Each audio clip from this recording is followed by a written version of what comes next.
Sobrang bula daw ng car shampoo na to. As in talagang kapit na kapit daw sa sasakyan. Tingnan natin dito sa video na to kung totoo nga ba yung mga sinasabi ng mga content creator dyan. At para hindi kayo maloko mga kaibigan, panoorin niyo po hanggang dulo. Yung in-order ko, kasama pa po itong sprayer na to. Tapos may kasama pa pong foam na ganito. Ito yung sasakyan ko, sobrang dumi ngayon. Lilinisin muna natin, tapos saka natin titingnan kung mabulang-mabula nga ba siya. 2-in-1 po ito. Car shampoo, tapos wax pa. Tingnan natin kung makintab nga ba yung sasakyan natin afterwards. Ngayon, tanggalin muna natin yung dumi mga kaibigan ha.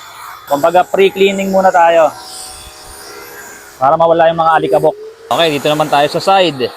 Yan, lahat yan. Lilinisan muna natin. Dito siyempre sa gulong.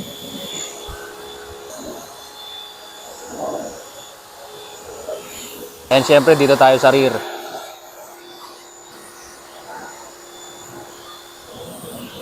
Okay, so ito na yung moment of truth. Naglagay ako ng tubig dito sa foam sprayer na to. Almost kalahati lang mga kaibigan. So tatantyahin natin ha. So ang gagawin natin, lalagyan ko lang ng mga ilang takip lang. No? Yung kasing laki ng takip na to, yun lang yung ilalagay ko para makita natin kung talagang gaano ka-effective. Tapos maya-maya, dadagdagan natin depende kung ano yung hinihingi ng pagkakataon. So eto na siya mga kaibigan. Lagyan ko na. So unang takip. Kulay pink siya mga kaibigan ha. 1, 2, konti lang. Mga tatlo lang muna. Ayan, tatlo. So, no cut to mga kaibigan para makita nyo kung talagang okay nga ba siya. Then takpan natin. So kung makikita ninyo, ayan, nagdurugo yung aking kamay. Pink. Pero hindi to dugo, TikTok ha. Ano lang to, foam lang po ito.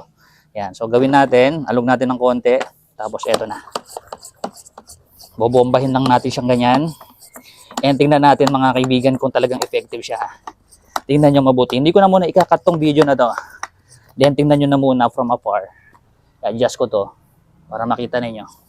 Hindi ko na muna ikakat. Tapos i-zoom natin. Okay? Isa natin to.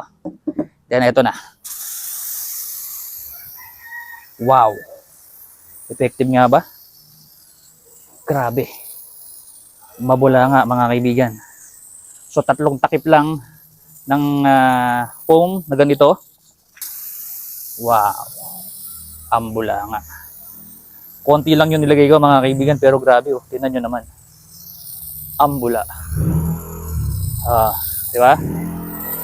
So pakita ko sa inyo kung ano yung itsura. Lapit natin dito yung camera. Ayan. Yan yung kuha natin mga kaibigan. Oh. Okay, unang spray yan. So ang gawin natin, lalagyan natin ng another, patakan pa natin ng konti. Para makita natin kung talagang gaano siya talaga kabula. 1, 2. Tapos alog-alog ng konti. Talagang mabula. Saka makulay. Bombayin natin. Okay, ganda. Ganda ng consistency mga kaibigan. Ang maganda dito, pwedeng bugrawan yung foam sprayer. Ganda niya mga kaibigan. Perfect. Tapos tingnan natin after po nating mahugasan kung makintab nga ba talaga siya after. Okay, so ginamit ko na mga kaibigan yung foam na kasama. And ang sarap pang car wash mga kaibigan. Parang feeling ko matatanggal talaga yung mga dumi niya. Okay, so tapusin na muna natin to. Okay, so banlawan na natin. After natin masabon yan. And makikita natin kung makintab nga ba to after.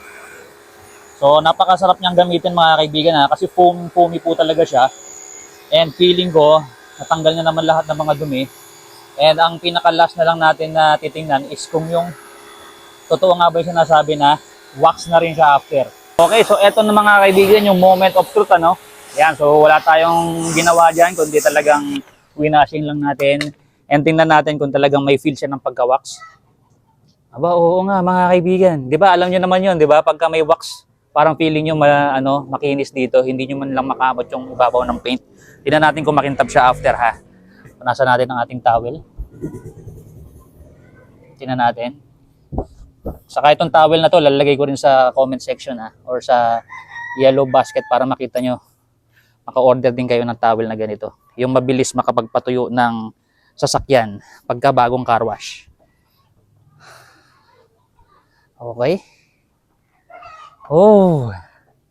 Oo nga mga kaibigan, may feel siya talaga na parang na-wax siya. O, parang pagka nagkakamot ka, hindi mo makamot yung pintura kasi nga may wax. So, ang masasabi ko dito, effective siya mga kaibigan, napakaganda ng bula niya. Konti lang nung nilagay natin pero grabe, sobrang bula talaga.